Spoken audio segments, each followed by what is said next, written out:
a treat today. I'm here with Jack Selman, a noted architect and the architect for two of my fabulous listings. Maybe you can talk a little bit about Holly Tree, because I believe after the Lemon Heights property where Chuck Norris lived, you moved on to the Holly Tree property. Is that correct? That's correct.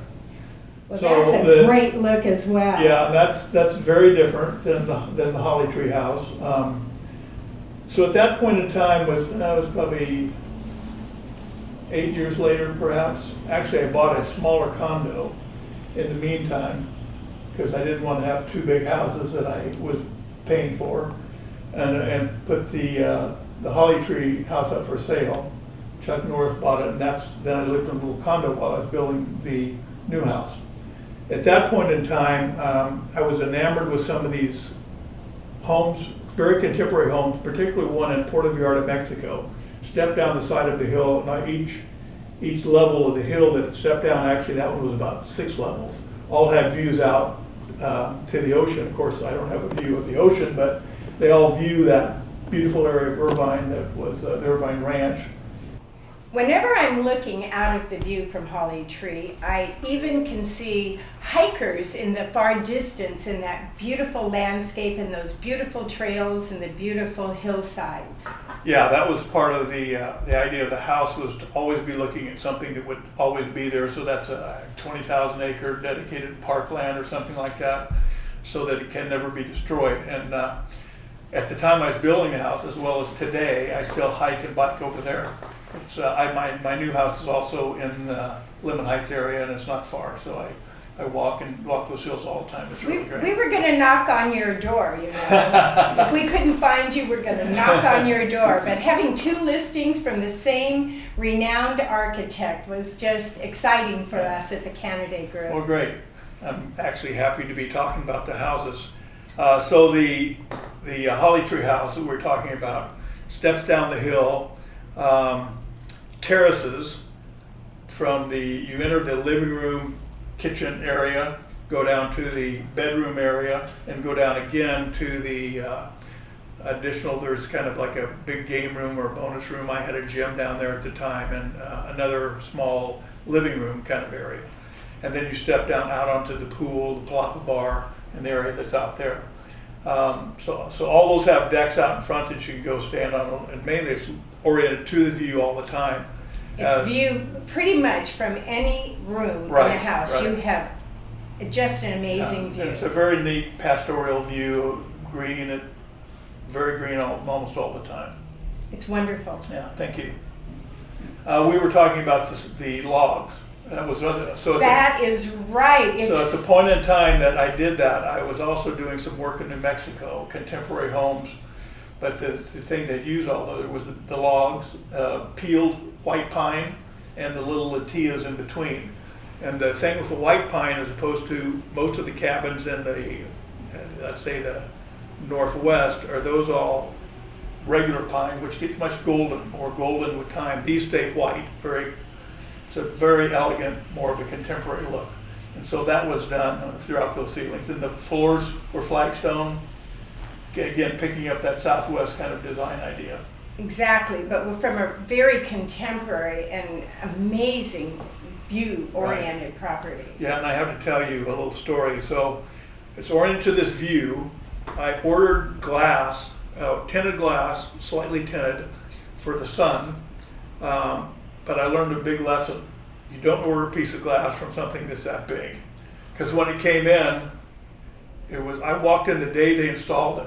I was up there every day during the construction. I walked in the day they installed it, and I went, wow, this can't be. I mean, I just cut down because it had been open to the sun all along. The house was being built, and then they added the glass, and it ruined it.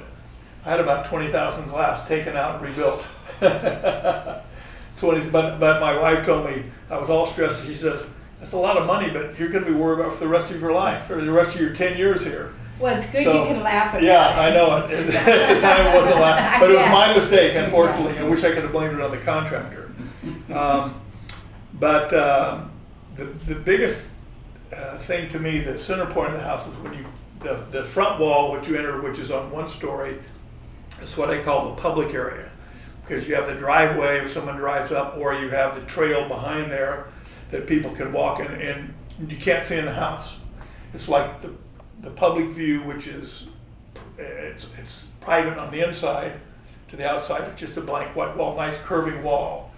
And then as you walk through the front doors, the view just opens up to 180 degree. The world. view to It the world. opens Right, up to the right. world. It And that was the does. dynamic point of the house that I was trying to create. Okay, there's something else that I felt was very interesting, and that is every photographer missed it.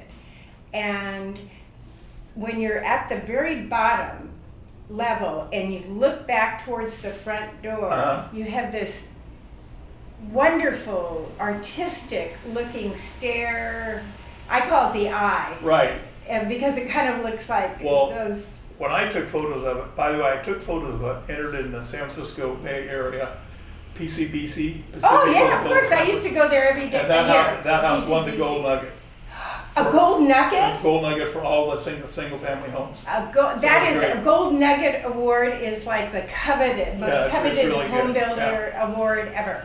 So, and the key shot is from looking down below, looking back up at that stairway. I agree 100%, That- and none of the photographers Yeah. saw that. And that was- I took my iPhone and I went back at that shot, and I said, I want this shot. Yeah. You bring those photographers, Jason, back here and get that shot. To me, that was the shot. Yeah, and you can, the bottom of the stairway is very sculptural the way it was built. And it's all cantilevered out on one column. So it's a special stairway. Well, I'm glad I wasn't wrong on that. Let's see, what else can I tell you about that house? I can tell you something else that was Yeah. very intriguing, and Jason really pointed it out to me. I wasn't happy with the way the front of the house looked in our photographs. And Jason said, you know, if they brought it over to this side, then you get that curved wall where the bar is on the inside, and not just the flat look. And so we now have the front of the house is over further to the driveway side. Right, that's the And key, then yeah, you that's get where the you key get that shot. shot. Yeah. Yes. Yeah. Well, it looks gorgeous. It really does. Well, and thank you. then we have the back looking up where it's all glass, and then we have the front where it looks like a single level with the round, rounded, and then the curved blank front, really, and then the beautiful garage doors. Yeah. And you think you're in two separed houses. Right, that's it. The front to back is totally different because of Totally the different. orientation and the privacy issues. Right. Yeah. And in the view orientation, Yeah. yes. Yeah. According to the people who visited Chuck Norris's house, what they told me was that your daughters were cheerleaders and that used to have all the cheerleading parties for the high school there. Well, they had a couple of them without my knowledge. Of course they did. Well, it's been so nice. Well, thank meeting you. I Jack. appreciate it. Nice to meet you. Really a All pleasure. right, you're quite welcome. Thank you.